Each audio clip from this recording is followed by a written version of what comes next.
ॐ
गुरुर्ब्रह्मा गुरुर्विष्णुः गुरुर्देवो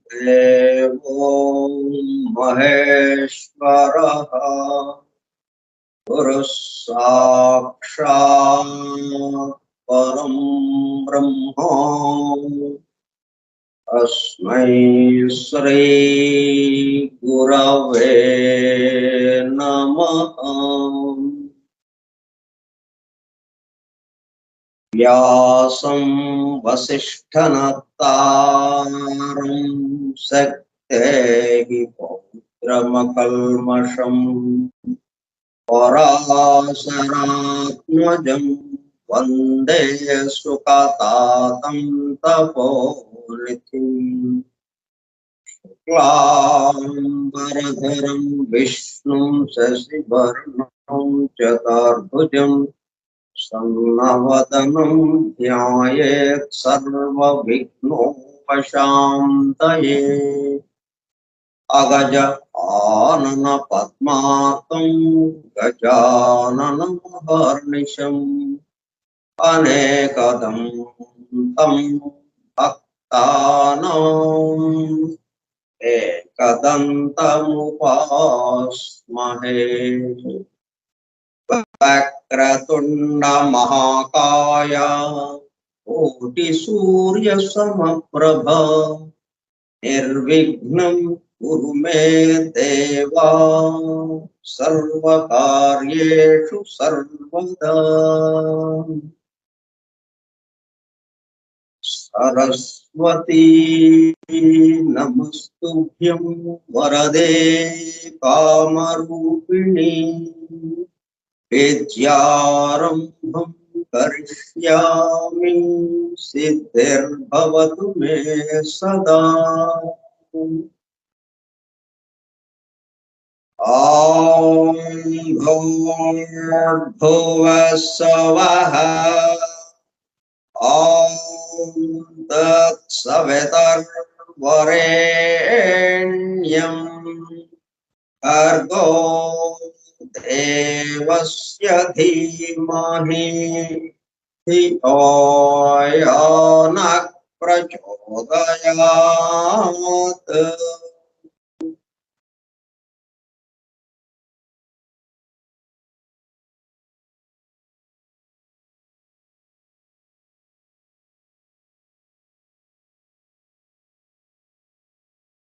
वासुदेव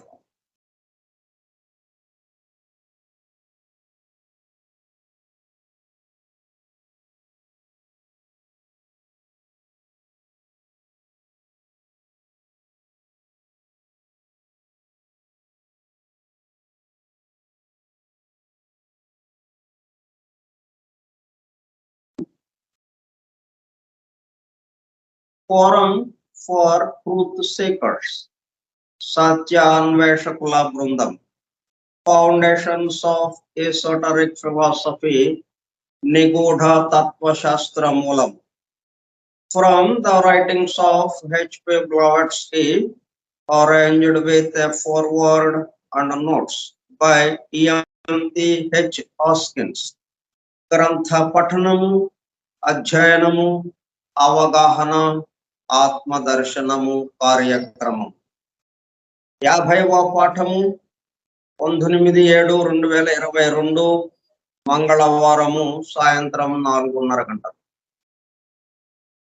నిగూఢ తత్వశాస్త్ర మూలము స్కైప్ గ్రూప్ లో సుదూర ప్రాంతాలలో ఎవరింట్లో వారు హాయిగా విశ్రాంతి తీసుకుంటూ ఏకకాలంలో ఒకేసారి ఏమి చేస్తున్నాము? వింటున్నాము. ఏమి వింటున్నాము?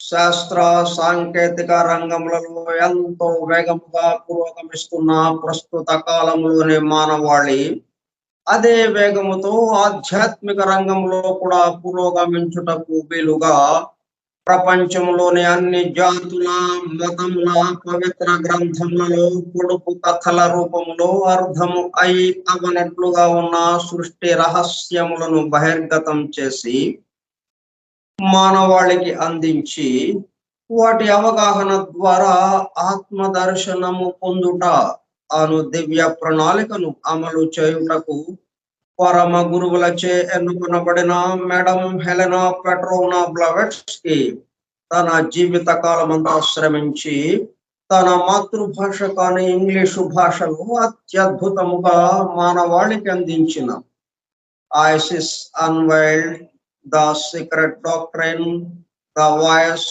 Of the silence, the key to theosophy గ్రంథములు అధ్యయనము చేసి వాటిలో ఇవ్వబడిన విషయములు పూర్తిగా అర్థము కాకపోవటచే అతి నిగూఢములైన సృష్టి రహస్యములు వాటి మూలము గ్రంథ హృదయమును చేరు పద్ధతులు తెలుసుకోవాలనే తీవ్ర ఇచ్చగల కొందరు సత్యాన్వేషకులు ఆమె చివరి సంవత్సరాలలో ఆమె వద్దకు చేరి ఆమెతో సంభాషించుచు ప్రశ్న సమాధానము సంవాద రూపంలో ఎన్నో నిగూఢములైన విషయములను మరింత లోతుగా తెలుసుకుని సత్యమును చేరుటకు ప్రయత్నించారు.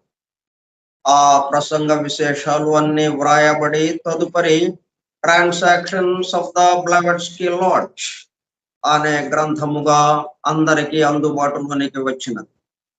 తదుపరి వాటిని collected writings of Blavatsky volume 10లో చేర్చడం జరిగినది. ఆ బృందంలోని ఒక సోదరుడు కమాండర్ రాబర్ట్ బోవెన్ ఆమె వివరించుతుండగా తాను స్వయముగా వ్రాసుకున్న నోట్స్ ను ఆమె దేహము విడచుటకు 3 వారముల ముందు ఆమెకు చూపించగా అతను చూపిస్తున్న శ్రద్ధకు మురిసిపోతూ చేసిన కృషిని మెచ్చుకున్నట్లుగా అదే సమయంలో ఆ నోట్స్ కు తన అంగీకారమును తెలుపుతున్నట్లుగా తల ఊపుచూ ఒక చిరునవ్వు నవ్వాను.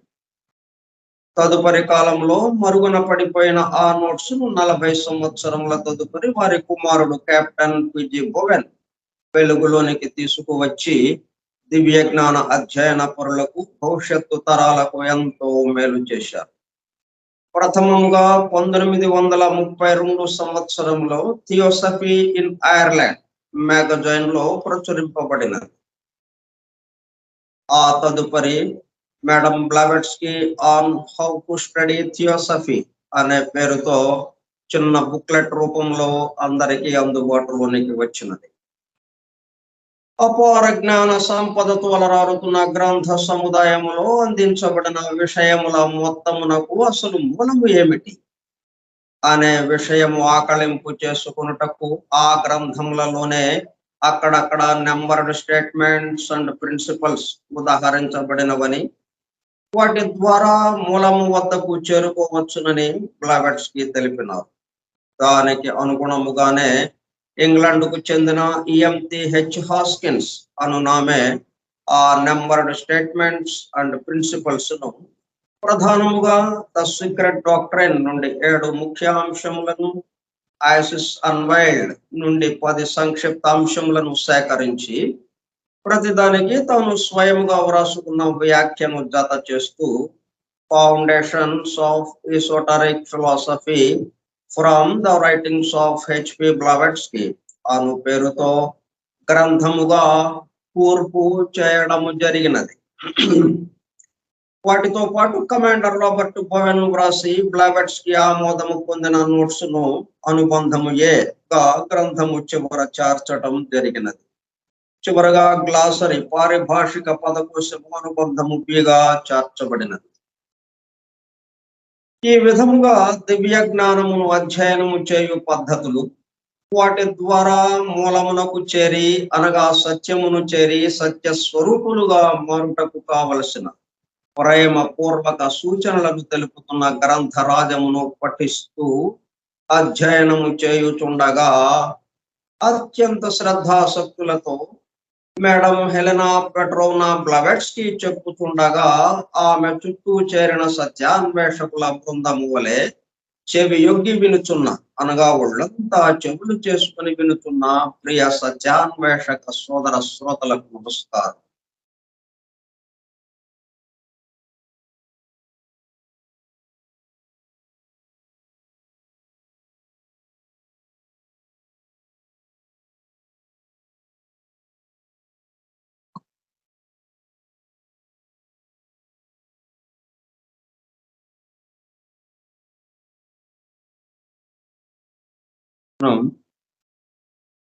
సమ్మింగ్ అప్ 6 నెంబర్డ్ ఐటమ్స్ అనే దాంట్లో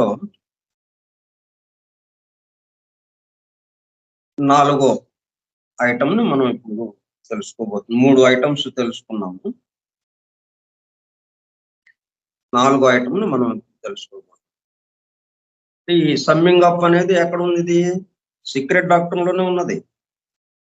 సీక్రెట్ డాక్టర్ లోనే ఎక్కడ ఇచ్చారు? మొత్తం 7 స్టాంజాస్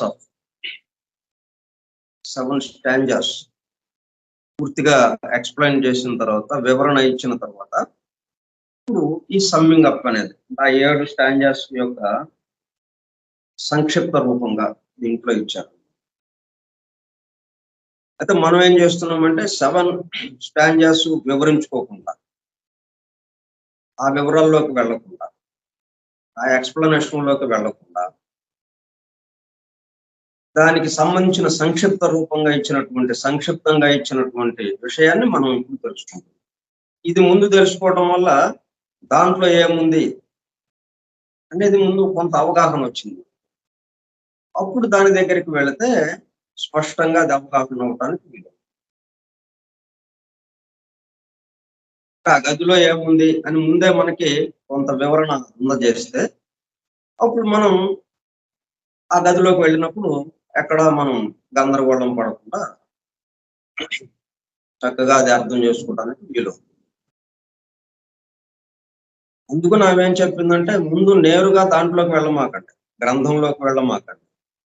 ముందు ఇవన్నీ చూడండి. 1 ఫండమెంటల్ లా చూడండి, ఆ తర్వాత 3 ఫండమెంటల్ ప్రపోజిషన్స్ చూడండి, తర్వాత కమాండర్ రాబర్ట్ బోవెన్ ఇచ్చినటువంటి 4 బేసిక్ ఐడియాస్ అది చూడండి, ఆ తర్వాత ఈ సమ్మింగ్ ఆఫ్ 6 నెంబర్డ్ ఐటమ్స్, ఇట్లా వీటిని ముందు అధ్యయనం చేయాలి.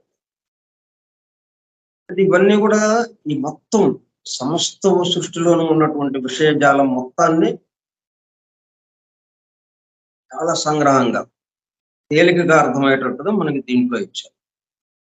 మొత్తం సెంటర్ పాయింట్ గా అంటే మనం ఒక చక్కటి అవగాహన, ఒక దృక్పథాన్ని ఏర్పాటు చేసుకోవడానికి, ఈ దృక్పథంతో మనం అసలైన టెక్స్ట్ లోకి వెళ్ళినప్పుడు, దాని ఎక్స్ప్లెనేషన్ లోకి వెళ్ళినప్పుడు మనం ఎక్కడా కూడా గందరగోళ పడకుండా, గజిబిజి పడకుండా అవి అర్థం చేసుకోవడానికి వీలవుతుంది. ఎందుకంటే నేరుగా 7 స్టాంజాస్ యొక్క ఎక్స్ప్లెనేషన్ లోకి వెళ్ళిపోతే దాంట్లో ఎన్నో వివరాలు వచ్చేస్తుంటాయి. 1 రియాలిటీ నుంచి, ఆ పరబ్రహ్మ తత్వం నుంచి, ఆ పరబ్రహ్మ నుంచి ఈ సృష్టి మొత్తం ఇలా 7 లోకాలుగా ఈ భూలోకం దాకా ఎలాగ వచ్చింది, స్థూల జగత్తు వరకు, ఆ వివరాలన్నీ దాంట్లో ఉన్నాయి. దాంతో ఏమవుతుంది, మనకి అంత దేనికి దానికి సపరేషన్ అన్నట్టు భావన కలుగుతూ ఉంటుంది. మొత్తానికి సంబంధించి మొత్తాన్ని అంటే 100 పూలకి సంబంధించిన దారం ఏదైతే ఉందో ఆ పూలమాలలో ఉన్నటువంటి 100 పూలు ఉన్నటువంటి ఒక పూలమాల ఎలాగా కూర్చబడింది? ఆ దారం దానికి అనుసంధానంగా. అట్లా దారం గుర్తుపెట్టుకోకుండా ఉన్నట్టుగా అయిపోతుంది అనమాట. ఈ సృష్టి మొత్తము అనుసంధానంగా ఒకటి ఉంది. దాన్ని గుర్తు చేయటానికి ఇవన్నీ ముందు ఇచ్చారనమాట. అట్లా ఆ దారాన్ని గుర్తు పెట్టుకుంటూ ఇక ఈ పూలు ఎన్నెన్ని ఉన్నాయో చూసుకుంటా ఉండండి. పూలలో విశేషాలన్నీ ఏ రంగులు ఉన్నాయి, ఎన్నో వివరాలు తెలుసుకోండి, ఏమీ ఇబ్బంది లేదు. ఇవన్నీ కూడా దేనికి కూర్చోబడి ఉన్నాయి? ఒక దారాన్ని, ఒక దారం. ఇట్లాగా ఈ సృష్టి అంతా అనేకత్వము భిన్నత్వంతో ఉంది. అంతా ఎలాగుంది? ఒకటే ఒకటే అనేకమైనది. అంటే ఇంకా దారము పూలకి కొంచెం మన భౌతికంగా వేరుగా ఉన్నట్టుగా ఉంది. కానీ వాస్తవానికి ఆ దారము పూలు ఒకటే. దారమే పువ్వుగా మారింది అన్నట్టుగా ఉంటుందన్నమాట ఈ సృష్టి అంతా.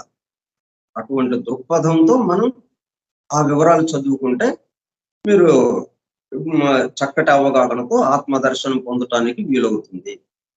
లేకపోతే వివరాల్లోకి వెళ్ళిపోయి ఆ తిరణాల్లో అయిపోయినట్టుగా, తిరణాల్లో తప్పిపోయినట్టుగా అయిపోతాం చెప్పుకొచ్చిందనమాట. అందుకని ముందు ఇవి చెప్పుకుంటున్నాం మనం. అందుకే ద డివైన్ ప్లాన్ నుంచి మొదలు పెట్టాం ఈ వివరణ. నేరుగా సీక్రెట్ డాక్టర్లోకి వెళ్ళకుండా దాని గురించి చెప్పుకుంటూ ఆ గ్రంథం గురించి, ఆ గ్రంథంలోని విషయాలు ఏమి ఇచ్చారు, ఎలాగ ఇచ్చారు, అట్లా మనకి ఇంతవరకు ఈ దాదాపు 2 సంవత్సరాల నుంచి జరుగుతున్నటువంటి అధ్యయనం అంతా దాని చుట్టూనే తిరుగుతూ ఉన్నదన్నమాట. ద సీక్రెట్ డాక్టర్ చుట్టూనే. ఇప్పుడు దీంతో మనకి పూర్తయిపోయింది. ఈ గ్రంథంతో పూర్తయిపోయి ఇక మనం లోపలికి అడుగు పెట్టడానికి మొత్తం ఆయుధ సంపత్తితో అన్నట్టుగా అన్నమాట. ఒక దృక్పథంతో, ఒక స్పష్టమైన దృక్పథంతో ఒకటే అనేకమైంది, దాంట్లో ఏమాత్రము అనుమానం లేదు. రియల్ అన్రియల్ అనేది లేదు, ఉన్నదే రియల్, ఉన్నదే పరమాత్మ తత్వం అన్నట్టుగా మనం భావంలోకి వచ్చేస్తున్నాం అనమాట. ఏకత్వ భావంలోకి. 4th item, the universe with everything in it is called Maya, because all is temporary therein. ఈ సమస్త విశ్వము విత్ ఎవ్రీథింగ్ ఇన్ ఇట్, ఆ విశ్వంలో ఉన్నటువంటి సమస్తము కలిపి ఏమంటున్నారు? మాయ అంటున్నారు. ఎందుకని? అశాశ్వతంగా ఉంది ఇది. ఈ రోజు కనిపించింది రేపు కనుమరుగైపోతున్నది, మార్పులకి గురవుతూ ఉన్నది. ఏది అలాగ శాశ్వతంగా ఉన్నట్టుగా లేదు. అన్ని కదిలిపోతూ ఉన్నాయి, మార్పులకి గురవుతూ ఉన్నాయి. ఉంటుంది దాన్ని మాయా అన్నారు. Because all is temporary there in, from the ephemeral life, క్షణభంగురమైన ఆఫ్ ఎ ఫైర్ ఫ్లై, మినుగురు పురుగు నుంచి, అత్యంత స్వల్పకాలం జీవించే మినుగురు పురుగు నుంచి మొదలుపెట్టి to that of the sun, మనకు ఉన్న దాంట్లో సూర్యుడే పెద్దవాడుగా ఉన్నాడు. సూర్యుడే మనకి శక్తి ప్రదాత కాబట్టి మనకి తెలిసినంతలో సూర్యుడు, ఆ సూర్యుడు దాకా మినుగురు పురుగు నుంచి సూర్యుడు వరకు కూడా ఇవన్నీ కూడా టెంపరీగా అయిపోతున్నాయి. చివరికి సూర్యుడు కూడా కాల ప్రమాణము చాలా ఎక్కువగా ఉండొచ్చు, ఆయన కూడా కనుమరుగైపోతున్నాడు, ప్రళయంలోకి వెళ్ళిపోతున్నాడు. ఫైర్ ఫ్లై చాలా స్వల్పకాలంలో ఇది కనుమరుగైపోతుంది. ఇట్లాగా ఈ విశ్వంలో మనం దర్శించేది ఏదైనా కానీ మన ఇంద్రియాలకు గోచరమయ్యేది, మనకు గోచరం అవుతున్నటువంటి సమస్త సృష్టి కూడా ఈ రోజు ఉండి రేపు కనుమరుగయ్యేదిగా ఉంటుంది. ఈ క్షణం నుండి ఇంకొక క్షణానికి మార్పుకి గురవుతూ ఉన్నది. మరి మనం ఏమంటున్నాము? వన్ ఫండమెంటల్ లా, ఉన్నవాడు ఎవడైతే ఉన్నాడో వాడు శాశ్వతుడు, స్థిరంగా ఉండేవాడు, మార్పులకి గురి కానివాడు. ఇక్కడేమో అంతా మార్పులకి గురవుతూ ఉన్నారు. కానీ ఆయనే సృష్టిగా వ్యక్తమవుతున్నాడు అన్నాం. నీరు మంచుగడ్డ కట్టుకున్నట్టుగా ఆయనే పరబ్రహ్మే ఈ సృష్టిగా వ్యక్తమవుతున్నాడు. సృష్టి అంతా వ్యాపించి ఉన్నాడు. సృష్టిగా ఈ స్థితిలోకి వచ్చాడు. ఇప్పుడు వచ్చినప్పుడు ఆయన ఎక్కడున్నా కానీ శాశ్వతంగా, స్థిరంగా, కదలిక లేకుండా ఎల్లప్పుడూ ఉండేవాడుగా ఉండాలి కదా. మరి ఇక్కడ లేదు అలాగా. అందుకని దీన్ని మాయా. మరి వాస్తవంగా ఇది ఎలాగ ఉందా లేదా? ఇది మాయా అని చెప్పి of a fire fly to that of the sun. ఇదంతా మాయా. Compared to the eternal immutability of the one.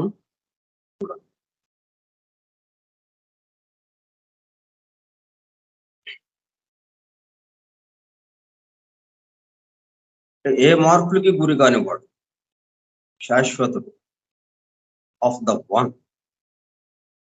మనం అక్కడి నుంచి కదా మనం బయలుదేరాం. అటువంటి వాడు ఆయనతో పోల్చినప్పుడు and the changelessness of that principle, ఏం మార్పులకు గురి లేదు, అసలు ఏమాత్రము మార్పు లేదు, ఒకేలాగా ఉండవు. Of that principle the universe with its evanescent ever changing forms. అంటే ఒక పక్కనేమో ఆయన అట్లాగా ఉన్నాడు, eternal immutability of the one, శాశ్వతుడు అలాగా ఉన్నాడు అక్కడ ఒక పక్కన.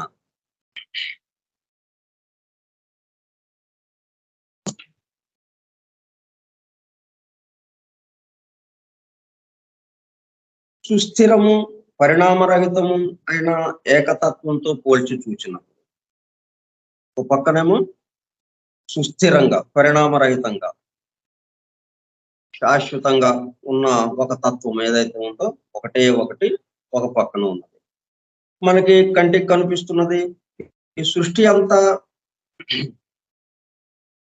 Ever changing forms must be necessarily in the mind of a philosopher. అందువల్ల ఇప్పుడు తత్వవేత్తకి ఏంటి,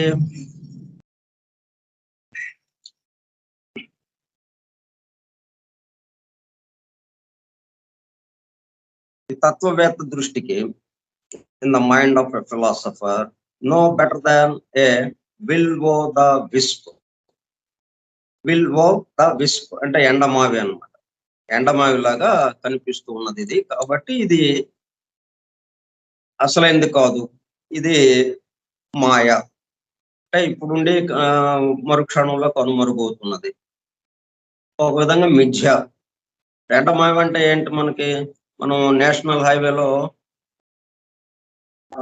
మనం మధ్యాహ్నం పూట ప్రయాణం చేస్తుంటాం, కారులో ప్రయాణం చేస్తున్నప్పుడు కొంత దూరంలో ఆ రోడ్డు మీద నీళ్లు ఉన్నట్టుగా అనిపిస్తాయి మనకి.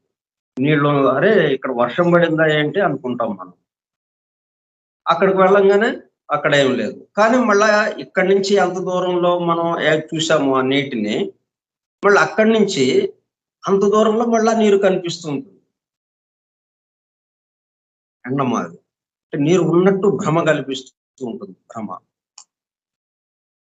అట్లాగే ఎడారిలో కూడా అట్లాగా ఎంతో దప్పికతో ఉన్నప్పుడు వీళ్ళకి అక్కడెక్కడో నీరు ఉన్నట్టుగా అనిపిస్తుంది, ఎంతో ఆరాటంగా. అక్కడికి వెళ్తే తీరా చూస్తే అక్కడ నీరు లేదు. అట్లాగా భ్రమ కల్పించే దృశ్యంగా ఇదంతా ఉన్నది. ఈ విశ్వం అంతా కూడా మనకి కనిపిస్తున్నటువంటి సృష్టి అంతా, మన సాధారణ మానవులకి ఇదే శాశ్వతంగా ఉంది మనకి. అందువల్ల ఇక్కడి వరకే మనం ఆలోచిస్తున్నాం, ఈ భౌతిక స్థూల జగత్ వరకే మనం ఆలోచిస్తున్నాం. కానీ తత్వవేత్తలు దీని నుంచి జాగ్రత్తగా గమనించి దీన్ని ఏంటిది అంటే వీళ్ళు ఎట్లాగా మనకు కనిపించేదంతా ఎలాగా ఉంది, ఇది ఎక్కడి నుంచి వచ్చింది అన్నప్పుడు అదేమో శాశ్వతంగా ఉన్నట్టుగా ఉంది ఆ తత్వము, ఇది అశాశ్వతంగా ఇవాళ ఉండి రేపు కనుమరుగవుతున్నది. కాబట్టి ఇది భ్రమ కల్పించేది, భ్రమ, ఇది మిథ్య, మాయా అని చెప్పి దాన్ని పేర్కొన్నారు. ఇది ఎప్పటికీ ఇది మూడో ఐటమ్కి వచ్చేటప్పటికల్లా మనకేంటనమాట, సృష్టి వ్యక్తమైనట్టుగా చెప్పారు. సృష్టి వ్యక్తమైంది. 3వ ఐటమ్ వరకు మనకి సృష్టి వ్యక్తమైంది. విశ్వము బహిర్గతమైంది. ఆ విశ్వంలో మనం చూసినప్పుడు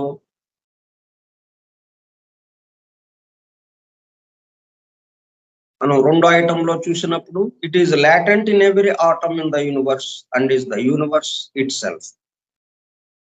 కానీ అక్కడి నుంచి అట్లా దాన్ని గురించి ఆలోచిస్తూ ఈ తత్వవేత్తలు ఏదైతే డివైన్ సబ్స్టెన్స్ ప్రిన్సిపల్ ఉందో ఆ మూల తత్వము దానితోనే మొత్తం తయారైంది సృష్టి అంతా కూడా. కానీ ఇది ఇవాళ ఉండే రేపు కనుమరుగవుతుంది కాబట్టి ఇది కాకుండా అది అసలైన తత్వము, దీన్ని మనకు అక్కర్లేదు అన్నట్టుగా ఒక ఆలోచన. కాబట్టి దీన్ని మాయని తోసిపుచ్చుకున్నారు. దీన్ని భ్రమ అని. మాయ అంటే ఇది వద్దనే అన్నట్టుగానే వచ్చేస్తుంది కదా.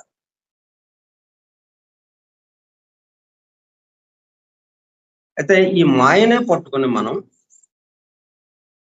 దాన్ని చేరాలి. ఆ ఏకత్వానుభూతిలోకి చేరాలి. అది ఎట్లాగంటే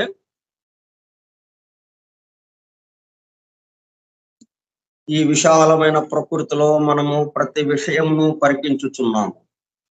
పరికించబడు ప్రతి విషయము ఒక రూపముతో మనకు దర్శనీయమవుతున్నది. మన పరిశీలనము పదార్థము యొక్క బాహ్య ఆకారము నుండి ప్రారంభమై అది ఎట్లు బాహ్య ఆకృతి దాల్చినన్న విషయము పైకి కొనసాగుతుంది. ఇప్పుడైనా పరిశీలన అంటే మనకు ఎదురుగా ఉన్నది ఎఫెక్ట్. అది ఇది రావటానికి ఏంటి కారణం? కారణం ఏంటో దానికి వెళ్ళటం. ఇది ఇట్లా నిలబడింది అంటే నిలబెట్టింది ఎవరు అన్నట్టుగా మనం చూడడం. దాంతో ఏమవుతుంది? మనకు కనిపించేదంతా రూపము, దీన్ని నడిపేది ఏదైతే ఉందో జీవము అనేది మన గమనికలోకి వస్తుంది. అప్పుడు ఆ జీవం దగ్గరికి వెళితే మళ్ళీ అది ఒక రూపం అయిపోతుంది. మళ్ళీ ఎక్కడికి వెళ్ళినా కానీ మనకి అందింది అంటే అది రూపం కిందకు వచ్చేస్తుంది. రూపం అనగానే తనకు తను కదలలేదు. దాన్ని కదిపేది ఇంకోటి వేరేదో ఉండాలి, అది జీవం. ఇట్లా వెనక్కి వెళ్ళినప్పుడు ఎక్కడ ఆగుతాం అనమాట? ఆ డివైన్ సబ్స్టెన్స్, ఆ మూల పదార్థం దగ్గర ఆగుతాం. ఆ మూల పదార్థం కూడా మళ్ళీ ఎవరి దగ్గర అంటే పరబ్రహ్మతత్వం. అక్కడ ఆగుతాం మనం. అక్కడి నుంచి ఇంకా ఆ పరబ్రహ్మతత్వాన్ని నడిపేవాడు ఎవడు అనేది లేదే కాదు, తనకు తనే నడుపుకుంటూ ఉంటాడు అన్నట్టుగా ఉంటుంది. తనకు తనే ఆయన నుంచి ఇదంతా ఇలా బహిర్గతం అవుతూ ఉన్నది. ఆ విషయం ఎట్లా తెలిసిందంటే మనం పురుషులకి అది దర్శనం ఇచ్చింది. ఆ పరబ్రహ్మ తత్వము, ఆ తత్వం నుంచి ప్రకృతి పురుషులు రెండు భాగాలుగా ఆయన నుంచి వ్యక్తం అవటం. ఆ ఇద్దరి ద్వారా ఈ సృష్టి మొత్తం 7 లోకాలు, ఈ భూలోకం దాకా స్థూల జగత్తు వరకు, స్థూల జగత్తులో మళ్ళీ గోళాలు, వాటి మీద ఈ జీవజాలము, ఇదంతా కూడా ఈ మొత్తం సృష్టి అంతా అలాగా వాటి నుంచే ఇలా దిగింది. అవే ఈ సృష్టిగా మార్పు చెందుతూ వచ్చినాయి అన్నది చూశారు వాళ్ళు. దాన్ని మరింతగా నిగ్గుదేల్చుకోవడానికి ఇటువైపు నుంచి కూడా చూశారు. ఇటువైపు నుంచి కూడా పరిశీలన చేశారు. మన బాహ్య ఆకృతి నుంచి కూడా, అంటే మన ఇంద్రియాలకు అందుతున్నటువంటి ఈ రూప జగత్తు నుంచి కూడా ఇటువైపు నుంచి పరిశీలన చేస్తే, ఒక సైంటిస్ట్ ఎలాగైతే పరిశీలన చేస్తాడో ఆ మాదిరిగా కూడా ఈ ఋషులు పరిశీలన చేస్తూ ఉండగా ఏమైంది? బాహ్యాకారము నుండి ప్రారంభమై అది ఎట్లు బాహ్యాకృతి దాల్చినన్న విషయము పైకి కొనసాగు. బాహ్య రేఖా చిత్రము నుండి అంతర్వైవిధ్యముల వైపునకు మన పరిశీలనము కొనసాగు. అనగా మన దర్శనము ఏకత్వము నుండి అనేకత్వమునకు పర్యవసించుచున్నది. ఈ రూపం అనే ఏకత్వం ఏదైతే ఉందో అదొక్కటే. దాని నుంచి ఈ అనేక అంటే ఈ స్థూల జగత్తుని నడుపుతున్నటువంటివి ఏవైతే ఉన్నాయో ఆ పరిపాలక వ్యవస్థ, దేవతా గణాలు, ధ్యాన్ చౌహాన్స్, వీళ్ళందరూ కూడా దీంట్లోకి వచ్చేసారు. ఇప్పుడు అనేకత్వమునకు పర్యవసించుతున్నది. ఇది ఏ యోగ సాధనకు పాఠ్య ప్రణాళికగా రూపుదాల్చుతున్నది. ప్రకృతిలో మన కంటికి కనిపించు ప్రతి వస్తువు మన సంకేతమే అవుతున్నది. అది ఏ మాయా సంకేతం. ప్రతి వస్తువు మరి ఏమవుతా ఉందని అంటున్నాం? ఈ రోజు రేపు కనుమరుగైపోతున్నది, క్షణభంగురంగా ఉన్నది. అశాశ్వతంగా ఉన్నది, నాశనమైపోతూ ఉన్నది. ఆయనేమో నాశన రహితుడు. అందువల్ల దానికి వ్యతిరేకంగా ఉంది కాబట్టి ఇది మాయ అని మనం అనుకుంటాం. ఇట్లా ప్రతి వస్తువు మన సంకేతమే కూర్చున్నది. అది ఏ మాయా సంకేతం, అది ఏ మనదైన దృక్పథం. మనం ఎచ్చటికి పోయినను ఈ దిక్ చక్రం ఒక చక్రాకృతిలో కనపడుతుంది. దిక్ చక్రం అంటే ఎలాగ వచ్చింది మనకి? మనం ఎక్కడ నిలబడ్డా కానీ మన చుట్టూ, మనం కేంద్రంలో ఉండి మన చుట్టూ ఒక హరైజన్, ఒక చక్రం లాగా ఏర్పడుతుంది గుండ్రంగా. అంటే ఆకాశము భూమి కలిసిన చోటు ఇట్లా చుట్టూ మన చుట్టూ కూడా ఒక వృత్తాకారంగా కనిపిస్తుంది.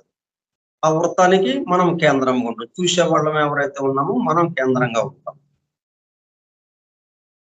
అయితే కేంద్రము అదే అయి ఉంటే ఎవరికైనా అదే కేంద్రం అయి ఉండాలి, మనకు కూడా అదే కేంద్రం అయి ఉండాలి. కానీ అలాగా లేదు. ఇక్కడ చూసిన తర్వాత కొంత దూరం వెళ్ళి మళ్ళీ చూస్తే ఓ 10 అడుగులు వేసి మళ్ళీ అక్కడి నుంచి చూసాం, మళ్ళీ అక్కడ అట్లాగే అయింది. మనం కేంద్రంగా మన చుట్టూ ఒక దిక్ చక్రం ఏర్పడింది. అట్లా ఎవరికి వాళ్ళకి, ఎవరు ఎక్కడ ఈ భూమి మీద ఎక్కడ నిలబడి ఎక్కడ చూసుకున్నా గానీ ఆ చూసేవాడు కేంద్రముగా, ఈ చూడబడేదంతా దిక్చక్రంగా మనకున్నది. ఇది మాయా సంకేతం. అంటే ఎవరిదైనా తనదైన దృక్పథంగా ఏర్పడుతున్నది. ఇది మనం చూస్తేనే ఈ సృష్టి అన్నట్టుగా ఉందన్నమాట. అది మనలను పరివేష్టించిన ఒక వృత్తాకారం. దానికి కేంద్రముగా ద్రష్టయే నిలబడి ఉన్నాడు. ఆ వృత్తమునకు ద్రష్టయే రేఖాగణిత కేంద్రముగా భాషించుచున్నాడు. వాస్తవమును పరిగణించినచో అసలు దిక్చక్రమే లేదు, ఆకాశమునకు నీలిమయే లేదు.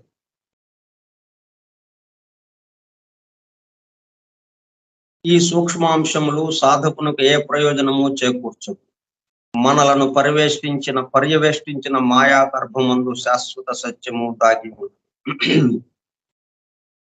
ఈ మాయను ఒక సంకేతముగా పరిగణించినచో ఆ సంకేతము యొక్క అంతరాంతరములలో దాగి ఉన్న సత్యము సాధకునకు దర్శనీయమగును. కనుక సాధకుడు తప్పనిసరిగా ఈ మాయను ఒక దివ్య సంకేతముగా పరిగణించవలెను. సాధకుడు ఎప్పుడును పవిత్రమైన ఆధ్యాత్మిక జీవనమును కొనసాగించుచు ఈ సంకేత ద్వారమున శాశ్వత సత్యమును దర్శించవలెను.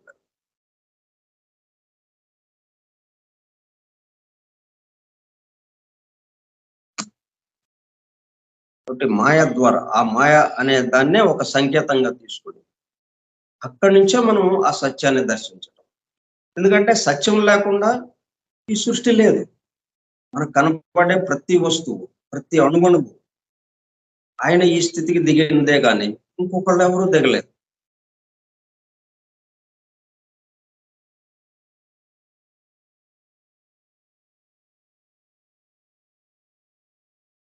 No better than a will o' the wisp. అంటే ఇది అంతా ఎండమావిగా ఉంది కదా అనేది ఫిలాసఫర్ యొక్క దృష్టి, తత్వవేత్త యొక్క దృష్టి. అయితే మనం ఎట్లాగా దీన్ని ఆలోచించాలంటే ఈ సమస్తము ఆయనే ఉన్నాడు. మార్పు, చేంజ్ కూడా ఆయనే. ఆ ధర్మం కూడా ఉంది మనకి, లా ఆఫ్ కంటిన్యూస్ చేంజ్. ఆ దివ్య ధర్మంలో ఒక ధర్మము కంటిన్యూస్ చేంజ్. దాన్ని అనుసరించి ఈ మార్పు జరుగుతూ ఉన్నది. శాశ్వత మార్పు, నిరంతరం మార్పు జరుగుతూ ఉన్నది. మార్పు జరిగినా కానీ ఆ మార్పులన్నిట్లోనూ ఎవడున్నారు?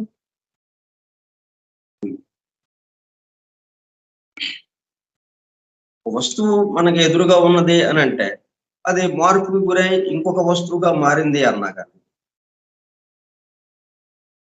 ఆ మారిన ధర్మము ఒకటి, వస్తువు ఇంకొక వస్తువుగా మారటం అనే ధర్మము, ఆ ధర్మము ఆయనే.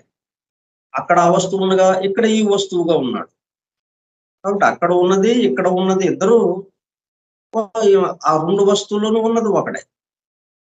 ఇట్లా చూడాలి మనం. కాబట్టి ఇలాగా చూసేటప్పుడు కల్లా మనకు మామూలుగా సాధారణంగా చూస్తే మనకి ఈ రోజు నుండి రేపు కనుమరుగవుతున్నటువంటి, మొత్తం మార్పులకి గురవుతున్నటువంటి ఏది స్థిరంగా లేనటువంటి రకరకాల మార్పులకు గురవుతున్నటువంటిది మన కంటికి ఏదైతే కనబడుతున్నదో మొత్తం మళ్ళీ ఆయనే కాబట్టి ఇంకా మార్పులే లేవు. మార్పులు ఉన్నా కానీ ఉన్నది ఆయనే. మార్పు మారినటువంటి ఆయన వన్ రియాలిటీ. దాన్ని మాత్రం మనం అందుకే ఫస్ట్ లోనే మనం వన్ ఫండమెంటల్ లాతో మొదలు పెట్టాం ఈ అధ్యయనాన్ని, ఈ గ్రంథానికి సంబంధించి.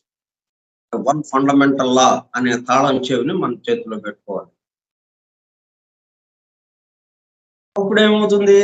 ఇది క్షణభంగురమైంది, ఇది అశాశ్వతమైంది, కాబట్టి ఇదంతా మనకు అక్కర్లేదు, ఇది మాయ, ఇదంతా మనకు అక్కర్లేదు. అసలైంది ఒకడు వేరే ఉన్నాడు, వాడిని పట్టుకోవాలి మనం అన్నది పోతుంది మనకు. ఇది కూడా ఆయనే కదా. ఇది కూడా ఒక సినిమా లాగా మనం ఆనందిస్తాం, వినోదిస్తాం ఈ మార్పులను చూస్తూ. మాయను వాళ్ళు ఏదైతే అన్నారు ఫిలాసఫర్స్,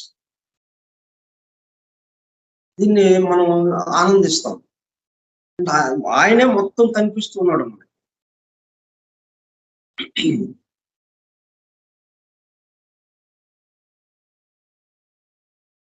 సృష్టిని మనం ఎలాగా గమనించాలి? సృష్టిని తోసివేయటం కాకుండా సృష్టి సమస్తము ఆయనతో నిండి ఉన్నది. మార్పులన్నీ ఆయనే.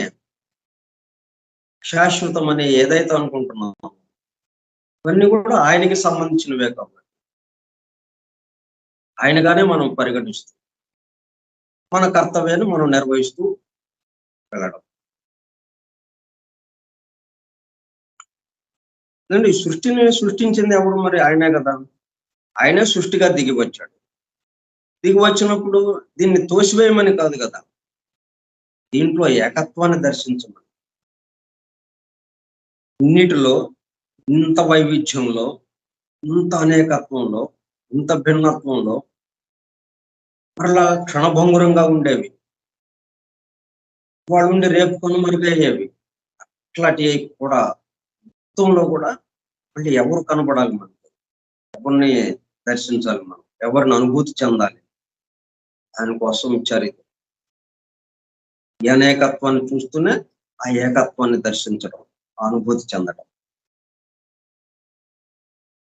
7 స్టాంజర్స్ లో ఉన్న విషయం మొత్తం అన్ని వివరాలు ఈ పద్ధతిలో చూడాలి. అప్పుడు ఇంకెక్కడ గందరగోళం పడదు. స్థూల జగత్తుకు వచ్చాము, సూక్ష్మంగా ఆ వన్ రియాలిటీ నుంచి, ఆ పరబ్రహ్మ తత్వం నుంచి. పరబ్రహ్మం అంటే ఒక్కటే, అనేకం లేదు అక్కడ. కానీ ఇక్కడికి వచ్చేటప్పటికల్లా అనేకం వచ్చింది.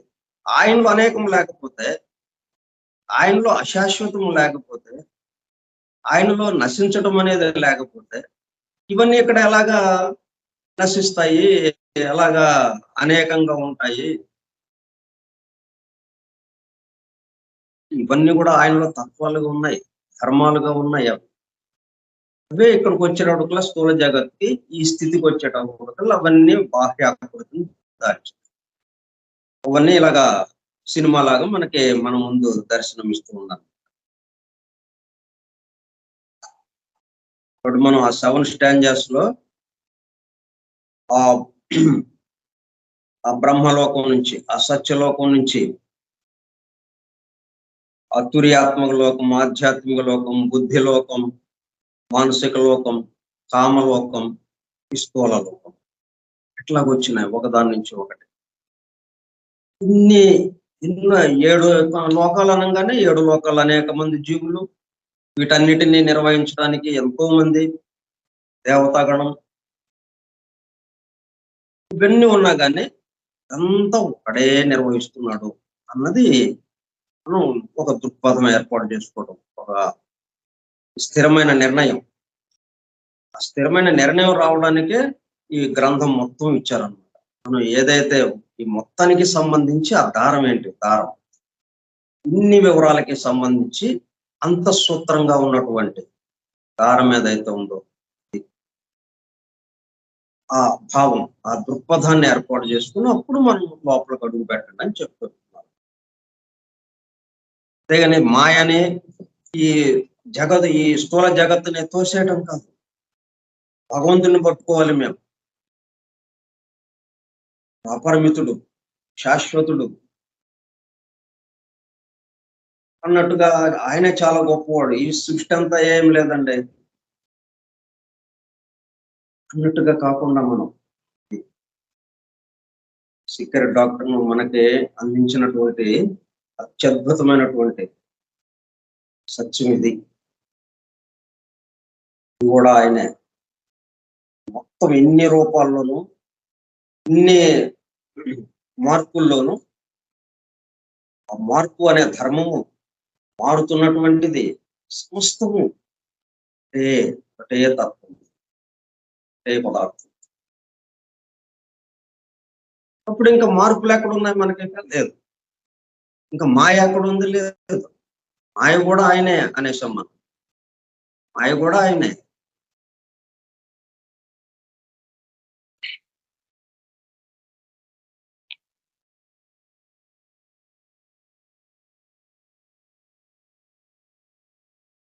Yet the universe is real enough to the conscious beings in which are as unreal as it is itself.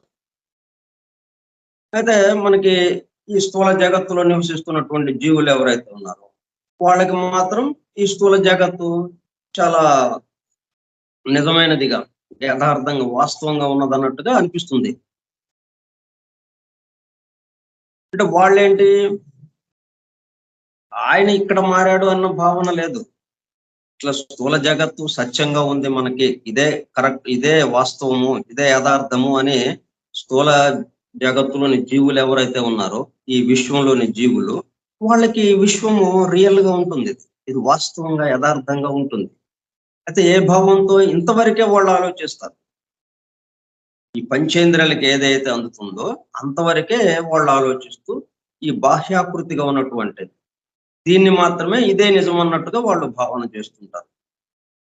Universe is real enough to the conscious beings, ఆ ప్రజ్ఞా జీవులు ఎవరైతే ఉన్నారో దీని మీద ఉన్నటువంటి కాన్షియస్ బీయింగ్స్, ప్రజ్ఞా జీవులు, ఇన్ ఇట్ ఆ స్థూల జగత్తులో ఉన్న సమస్త జీవులు కూడా which are as unreal as it is itself. కానీ వాస్తవంగా చూస్తే వీళ్ళు అన్రియలే. అంటే ఇవాళ ఉండి రేపు కనుమరుగే వాళ్ళు ఈ జీవులందరూ ఈ స్థూల జగత్తులో ఉన్నటువంటి సమస్తము మనకి పంచేంద్రియాలకి ఏదైతే అందుతుందో ఇదంతా ఏదైతే మనం గమనిస్తున్నామో ఈ స్థూల జగత్తులో, స్థూల జగత్ అనే కాదు, ఈ విశ్వం మొత్తం కూడా, ఈ సృష్టి మొత్తం కూడా ఆ సత్యలోకం నుంచి ఈ సమస్త సృష్టి కూడా మార్పులకి గురయ్యేదే, మరి ప్రళయంలోకి వెళ్ళిపోయేదే. సృష్టి సృష్టింపబడుతూ ఉన్నది. సృష్టి ఎలాగా ఎవల్యూషన్ లో అభివృద్ధి చెందుతూ కొంతకాలానికి కొంతకాల పరిమాణం, బ్రహ్మ 100 సంవత్సరాలు ఉందని ఆయుర్దాయం పూర్తయిపోతుంది, ప్రళయంలోకి వెళ్ళిపోతుంది.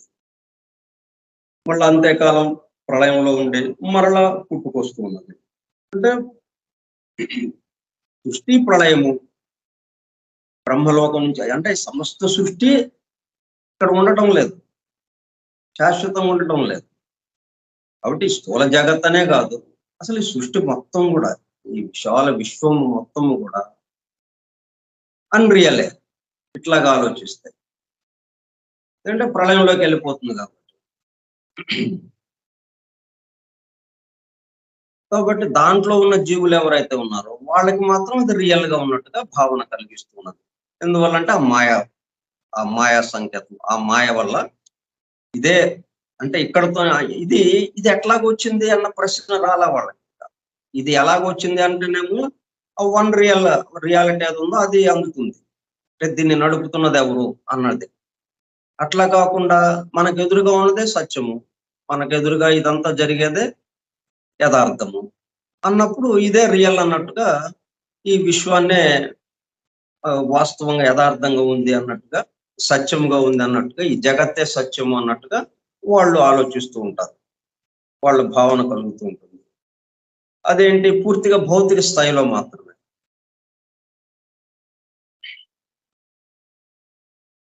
ఈ జగత్తులో జీవించే అప్రాజ్ఞులైన జీవుల దృష్టికి ఈ జగము నిజమైనదిగా గోచరించింది. ఈ జగత్తు ఎంత నిజమైనదో ఆ జీవులు కూడా అంత నిజమైన వారు అన్నట్టుగా మనం అనుకుంటాం. ఇక్కడ భావన ఎట్లా గీస్తున్నారు? ఇక్కడ కొంచెం జాగ్రత్తగా మనం ఆలోచించాలి. ఇదంతా అన్‌రియల్. అసలు రియల్ ఆయన ఒక్కడే. అన్న దానికి వెళ్ళకూడదు మనం. మనం ఇప్పటి వరకు ఉన్న ఆధ్యాత్మిక దృష్టి గాని, భావం గాని ఎలా ఉంది? ఈ స్థూల జగత్తంతా నిత్యమైనది కాదు కాబట్టి, అశాశ్వతమైనది కాబట్టి దీన్ని వదిలేసేయండి. స్థూల జగత్తు కాదు. మనకు అసలైన వాడు వేరే ఉన్నాడు. శాశ్వతుడు, నారాయణుడు, పరమాత్మ, అలాగ పరబ్రహ్మం. వాడిని పట్టుకోవాలి. వాడి యొక్క వాళ్ళలో లీనమైపోవాలి మనం అన్నట్టుగా. కానీ ఆ భావన మనకి సీక్రెట్ డాక్టర్ని ఇవ్వలేదు. సీక్రెట్ డాక్టర్ని ఏమి ఇచ్చిందంటే, ఈ మొత్తం మార్పుకి గురవుతున్నది. ఫస్ట్ ఏం చేయాలి మనం? మనకి కనబడుతున్నది రూపం. ఇది తనంతటికి తాను కదలలేనిది. దీన్ని కదిపేది ఏదో ఉన్నది. ఏంటది? అట్లా ఆలోచిస్తూ ఆ కదిపేదే కదపందు కూడా ఉన్నది. ఈ కథ మనం రూపాన్ని చూడంగానే అది తనంతటి తాను కదలలేనిది అనుకుంటున్నాం. కాబట్టి అది జీవము. జీవము దీన్ని కదుపు, చైతన్యము దీన్ని కదుపుతూ ఉన్నది. ఇక్కడ చైతన్యము వేరు, ఆ చైతన్యం కదుపుతున్నటువంటి ఈ రూపము వేరు కాదు. అక్కడ చైతన్యమే రూపంగా మారింది. ఇక్కడ చైతన్యమే రూపంగా మారింది. మరి రెండో జీవ ప్రసారంలో జరిగింది అదే. మనకి 7 లోకాలు తయారైన తర్వాత, లోకాల యొక్క ఏ లోకానికి సంబంధించిన అణువులు అవన్నీ తయారైన తర్వాత, ఆ మొదటి జీవ ప్రసారంతో లోకాలు తయారు చేయబడ్డాయి. రెండో జీవ ప్రసారం వచ్చి ఏం చేసింది? ఆయా లోకాల్లోని అణువులన్నిటిని కలిపి, కొన్ని అణువుల్ని కలిపి తనకున్న సంయోగ శక్తితో కొన్ని రూపాలను తయారు చేస్తుంది. కొత్త రూపాలను తయారు చేసి ఆ రూపానికి తాను చైతన్యమై. ఇప్పుడు ఆ రూపము చైతన్యము ఎవరు? ఒకళ్ళే కదా. అక్కడ మొదటి జీవ ప్రసారానికి సంబంధించిన అణువులే ఇక్కడ కలిపింది. ఇక్కడ అంటే ఆ కలిపినటువంటి అణువులు, ఆ రూపం కోసం కలిపినటువంటి అణువుల్లో ఉన్నదంతా ఏమిటి? మొదటి జీవ ప్రసారానికి సంబంధించి. మొదటి జీవ ప్రసారం ఎక్కడి నుంచి వచ్చిందో ఆ మూర్తే ఇంకొక మూర్తి నుంచి వచ్చింది. ఒకడే 3గా మారాడు. మరి మూడో మూర్తి నుంచి అలా మొదటి ప్రసారం వచ్చింది. రెండో మూర్తి నుంచి రెండో ప్రసారం వచ్చింది. కానీ 3 మూర్తులు ఒకటికి సంబంధించిన వాడే. సో ఈ 3 జీవ ప్రసారాలు ఒకటికి సంబంధించిన జీవ ప్రసారాలు. అక్కడే మనకి ఒకటే అయిపోతా ఉంది. ఒకటే ఇన్నిగా మారుతున్నట్టుగా స్పష్టంగా మనకి అర్థమవుతుంది. ఆ రూపం తయారు చేసింది ఆ జీవ ప్రసారమే. ఆ రూపాన్ని కదుపుతున్నది కూడా చైతన్యంగా మారి అదే జీవ ప్రసారం. కాబట్టి ఇక్కడ ఏంటి, మనకి చాలా స్పష్టంగా వేరుగా ఉన్నట్టు అనిపిస్తుంది. రూపము, ఆ రూపాన్ని కదుపుతున్నటువంటి చైతన్యం. కానీ రూపం ఎక్కడి నుంచి వచ్చింది? రూపానికి కావాల్సిన పదార్థం మీద ఏ పదార్థంతో తయారు చేయబడింది రూపము అన్నప్పుడు ఆ చైతన్యంతోనే తయారు చేయబడింది. అంటే ఇక్కడ 2 లేవు. చైతన్యము రూపము ఒకటే. చైతన్యమే రూపముగా మారిపోయింది. కాబట్టి ఇంకా ఇక్కడ ఇది మాయ, దీన్ని తీసేయండి, ఇది అక్కర్లేదు అన్నది కాదు. భగవంతుడు తాను పెక్కులు కావాలి అనేది ఆయన సంకల్పం. పరమాత్మ సంకల్పం. మొట్టమొదటి ఒక్కడే ఉన్నాడు. ఒకడే అని ఎందుకు అంటున్నామంటే, మనందరము ఎక్కువ మంది మనం ఉన్నాము కాబట్టి ఆయన ఒక్కడే ఉండాలి ఒక సమయంలో. ఆ ఒక్కడిగా ఉన్నప్పుడు ఆయన ఉన్నాడు అంటే సరిపోతుంది. ఉన్నాడు అనేది కూడా మనం దాన్ని మన నుంచి చెప్పుకుంటున్నాం. అది ఆయనకు ఉన్నది లేదు అనేది లేదు. ఆయన ఏంటి సంకల్పించాడు? తాను పెక్కులు కావాలి అనుకున్నాడు. తాను పెక్కులు కావాలి, ఆ సంకల్పమే చూడండి. మరి క్లియర్ గానే ఉంది కదా మనకి. అనేకము కావాలి అని అనలేదు. సృష్టి అంతా అనేకము కావాలి అనేక సృష్టులు కావాలి అని అనలేదు ఆయన. తాను పెక్కులు కావాలి అన్నాడు. అంటే అయ్యేదంతా ఏంటనమాట తానే. ఇక్కడ చాలా క్లియర్ గా మనకి ఇచ్చేశాడు. ఈ స్థూల జగత్తు దాకా వచ్చినటువంటి సమస్త విశ్వము, సమస్త సృష్టి ఉన్నటువంటి ఈ అనేకాత్మంలో ఉన్నటువంటి అనేకమైనటువంటి ఈ వస్తుజాలం అంతా కూడా జీవులు, సమస్త జీవులు, వృక్షాలు, ఖనిజాలు, జంతువులు, ఇంకా ఇవే కాకుండా ఎన్నెన్నో రకాల జీవులు, అట్లాగే లోకాలు, ఆ లోకాల్లోని పదార్థం, చోటంతా ఏ పదార్థంతో తయారైంది, ఇట్లా ఇవన్నీ కూడా ఎవరయ్యారు? తాను, తానే వచ్చింది. ఎందుకు అట్లాగా రావాల్సి వచ్చింది? ఇంత అనేకత్వంలో భిన్నత్వంలో ఏమవుతుంది? ఇక కోపతాపాలు, ఈర్ష్య, అసూయలు ఇటువంటివన్నీ వచ్చేస్తాయి. స్థితి భేదం చేత రకరకాలైన విషయాలన్నీ వచ్చేస్తాయి. ఇవన్నీ ఎక్కడున్నాయి? కొత్తగా ఇక్కడ స్థూల జగత్తు వచ్చాక వచ్చినాయి అని కాదు. ఇవన్నీ కూడా ఆయనలో ధర్మాలుగా ఉన్నాయి. ఆయనలో ఏది ఉంటే, ఇక్కడ ఏదైతే ఉన్నదో ఇదంతా ఆయనలో ఉంటేనే ఇక్కడ ఇది బహిర్గతం అవటం. ఆయనలో కోపం లేదండి, ఉత్త ప్రేమే ఉంది అంటే ఎట్లాగా? మరి కోపం ఎక్కడి నుంచి వచ్చింది? ఇక్కడ ద్వేషం ఎక్కడి నుంచి వచ్చింది? అసూయ ఎక్కడి నుంచి వచ్చింది? మొత్తం తత్వాలుగా, ధర్మాలుగా ఆయనలో ఉంది గుప్తంగా. అవి ఇక్కడ వెల్లడవుతున్నాయి. ఇట్లా ఈ స్థితి భేదం చేత ఇవి వెల్లడవుతున్నాయి. ఇట్లా వెల్లడవుతూ ఉండగా అసలు ఇదంతా ఎవరున్నారు ఇక్కడ అన్న ఆలోచన వచ్చి ఈ మొత్తంలో ఆయన దర్శిస్తూ ఇక్కడ మనం నిత్య జీవితాన్ని గడపాలి. కాబట్టి మాయా, అన్రియల్ అది లేదు. దీన్నే మనం ఈ మాయాని ఏదైతే అన్నారో, మాయాని ఎందుకు అన్నారు? ఇవాళ ఉండి రేపు కనుమరుగవుతుంది కాబట్టి ఆ ఉద్దేశంలో మాయాని తప్పితే, ఆ మాయ అనే మాటని మనం జాగ్రత్తగా అది ఒక సంకేతంగా తీసుకోవాలి. ఎందుకని మనం ఒక్కళ్ళమే కేంద్రంగా ఉన్నాం ఇక్కడ. మనం ఒక్కళ్ళం కేంద్రంగా ఉండి మిగతా వాళ్ళందరూ పరిధిలోకి వచ్చేసారు. కానీ వాస్తవంగా అందరం కేంద్రమే కదా, కేంద్రానికి సంబంధించిన వాళ్ళం కదా అందరం. పరిధి లేదే కదా. Centre is everywhere, circumference nowhere. ఉన్నదే కేంద్రం. మొత్తం అదంతా ఆయనే. కానీ మనకి ఇక్కడ ఏమైంది? దిక్చక్రం ఒకటి ఏర్పడింది. ఎవరికి వాళ్ళు కేంద్రంగా ఒక దిక్చక్రం ఏర్పడింది. అది మాయ అంటే. ఈ సంకేతం ద్వారానే మనం పట్టుకోవాలి మొత్తాన్ని. అందుకని అట్లాగే ఇచ్చారు దాన్ని. కాబట్టి ఆయన యొక్క అసలైన లక్ష్యం ఏంటనమాట? అసలైన ఆ కోరిక, ఆ వాంఛ, ఈ సృష్టించడంలో ఆయన యొక్క ఇష్టం ఏంటంటే ఈ అనేకత్వంలో, భిన్నత్వంలో, స్థితి భేదం చేత వచ్చే ఈ అనేకత్వంలో, ఈ భిన్నత్వంలో ఏకత్వాన్ని దర్శిస్తూ మరలా లౌకికంగా జీవితాన్ని కొనసాగించడం. ఎవరి కర్తవ్యాలు వాళ్ళు దైవ కార్యంగా. ఎందుకంటే ఇదంతా అప్పుడేమవుతుంది మనకి? ఇదంతా ఒకడే ఆఫీసు. ఆ పరమాత్మ ఆఫీస్ అనేది అర్థమైపోయింది మనకి. ఆ పరమాత్మ ఆఫీసులో మనందరం పని చేస్తున్నాం. ఆఫీసులో పని చేసినప్పుడు మన సొంత పని ఉండదు. ఎవరైనా కానీ ఆఫీసులో పని చేస్తూ ఇది నా సొంత పని అని అనడానికి అవకాశం లేదు. ఆఫీసర్ యొక్క పని చేయటమే తప్పితే, and office of the commissioner, Guntur municipal corporation అని ఉంటుంది.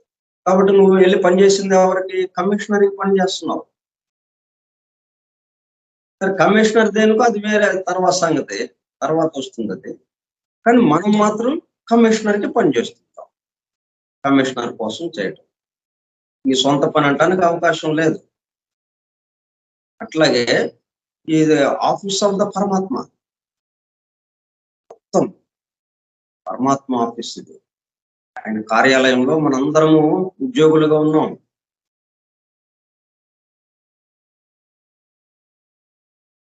కాబట్టి ఆయన పని చేయటమే మనం. అయితే మనం ఏమనుకుంటున్నాం అంటే ఎవరికి వాళ్ళు నా పని అనుకుంటున్నాం. ఇదే మాయ. మాయ అంట ఇదన్నమాట. ఆ మాయ, ఆ సంకేతం ద్వారానే, ఈ మాయ అనే సంకేతం ద్వారానే ఇది ఆయన ఆఫీసులో ఆయన పని చేస్తున్నాం అన్న భావంలోకి రావు. ఇది ఆయన యొక్క ఇచ్ఛ. సృష్టి సంకల్పం కలిగినప్పుడు ఆయనకి ఏ ఇచ్ఛతో ఆ సంకల్పం చేశాడు ఆయన అంటే, అనేకత్వంలో ఏకత్వాన్ని దర్శిస్తూ ఒకరికొకటికి ప్రేమగా. ఇప్పుడేంటి, వీళ్ళు ఆఫీసులో 20 మందో 30 మందో ఉంటే 30 మంది కలిసి ఆఫీస్, ఆఫీసర్ యొక్క ప్రతిబింబాలు వీళ్ళందరూ. కమిషనర్ ఎవరైతే ఉన్నారో ఆ కమిషనర్ ఆఫీసులో ఒక 100 మంది ఉంటే ఆ 100 మంది కమిషనర్ కోసం పనిచేసేవాళ్ళు. అంటే ఈ 100 మంది ఎవరన్నమాట? ఆయన యొక్క ప్రతిరూపాలు, కమిషనర్ యొక్క ప్రతిరూపాలు వాళ్ళు. సూపరింటెండెంట్ నుంచి, డిప్యూటీ కమిషనర్ నుంచి సూపరింటెండెంట్ నుంచి మరి మిగతా ఎంప్లాయీస్, వాచ్మెన్ వరకు వీళ్ళందరూ ఎవరు? ఆయన యొక్క ప్రతిరూపాలు. అట్లాగే మనందరం ఎవరు? పరమాత్మ యొక్క ప్రతిరూపాలు. ఆ విధంగా మనం భావించాలి అనేది ఈ 4 ఐటంలో ఇచ్చారనమాట. 4th ఐటంలో.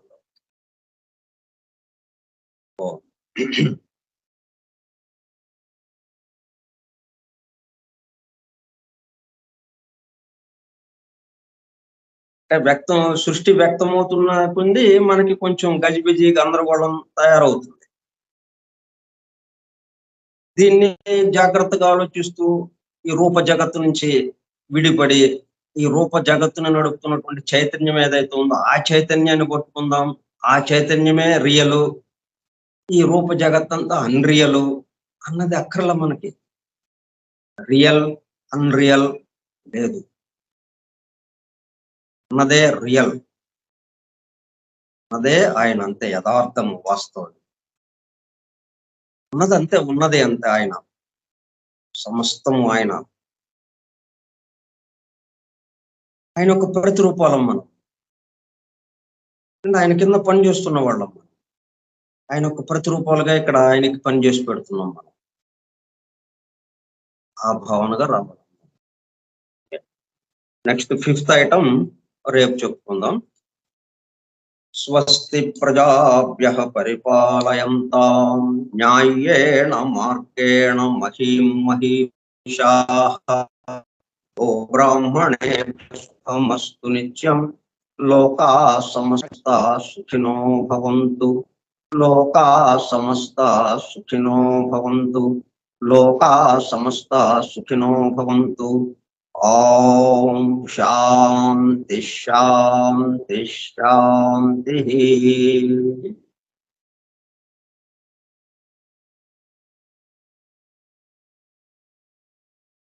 ఓపిక ఉన్నటువంటి సోదర సత్యాన్వేషక బృందానికి ధన్యవాదములు. Thank you all. సీక్రెట్ డాక్టర్ని ఇచ్చింది సృష్టి రహస్యాలు వివరించడం కోసం కాదు, అదొక విభాగం. సృష్టి రహస్యాలను వివరిస్తూ ఈ సృష్టిలో ఉన్నటువంటి ఒకటే ఒక తత్వం ఏదైతే ఉందో దాన్ని అనుభూతి చెందటం కోసం, ఏకత్వ అనుభూతి కోసం, ఆత్మ దర్శనం కోసం మరలా మన కర్తవ్యాన్ని మనం నిర్వహిస్తూ ఉండడం. ఈ జగత్తును వదిలేసి వెళ్ళిపోవడం కాదు. ఈ జగత్తులో మరి అర్జునుడు వెళ్ళిపోయాడా? కృష్ణుడు అంత బోధ చేసిన తర్వాత ఇంకా యుద్ధం అక్కర్లేదని, అసలే ముందు యుద్ధం అక్కర్లేదన్నాడు. ఇంకా అక్కడి నుంచి అసలు యుద్ధ భూమి నుంచి వెళ్ళిపోలేదు కదా. అక్కర్లేదన్నాడు, యుద్ధం చేయనన్నోడిని యుద్ధం చేయించింది అది. ఆయన ఒక బోధ తన కర్తవ్యాన్ని నిర్వహించేటట్టు చేసింది అది. ఆయన బోధించాడు అంటే, కృష్ణుడు బోధించాడు అంటే ఏం జరిగింది? తన కర్తవ్యాన్ని నిర్వహించేటట్టుగా చేసింది అది. సీక్రెట్ డాక్టర్ వివరాలు అందించింది అంటే తన కర్తవ్యాన్ని మరింత మెరుగ్గా ఆత్మదర్శనం, ఆత్మానుభూతితో ఇక్కడ పనులు చేయటం, మొత్తంలో సమస్తంలో ఉన్నటువంటి వన్ రియాలిటీ, ఒకే ఒక తత్వం ఏదైతే ఉందో దాన్ని అనుభూతి చెందుతూ మన పనులు చేసుకోవటం దానికోసం ఇచ్చారు. ఆ పద్ధతిలో మనం అధ్యయనం సాగిస్తున్నాం. అంటే ఆమె ద్వారా పరమ గురువులు ఏదైతే సంకల్పించారో ఆ పద్ధతిలో మనం ఇక్కడ చేసుకుంటున్నాం. వివరాల కోసం అన్నట్టు కాకుండా. వివరాల్లోకి వెళ్ళినా గానీ అప్పుడు అక్కడ గజిబిజాబం మనం. ఇట్లాగా ఈ లోకం ఇలా ఏర్పడిందనమాట. ఈ లోకం నుంచి బుద్ధి లోకం నుంచి మానసిక లోకం ఇలాగ ఏర్పడింది. మానసిక లోకంలో ఆలోచనకి సంబంధించిన విషయాలుంటాయి. మానసిక లోకం నుంచి మరలా కామలోకం ఏర్పడింది. కామలోకంలో కోరికలకి సంబంధించిన విషయాలుంటాయి. అట్లాగనమాట. అయితే కామలోకానికి ఎక్కడి నుంచి వచ్చిందది? బ్రహ్మలోకందే కామలోకంగా మారింది. ఇది వేరే లోకం కాదిక్కడ. అట్లా మనం మొత్తం ఎక్కడ వదలకుండా అనమాట. One reality. ఆ పరబ్రహ్మ తత్వం ఏదైతే ఉందో దాన్ని పట్టుకునే ముందుకెళ్తూ ఉంటాం. ఎక్కడికెళ్ళినా గానీ అది పక్కన ఉంటుంది మనకి. ఓకే అండి. Thank you all. మరలా రేపు సాయంత్రం కలుద్దాం. Thank you sir.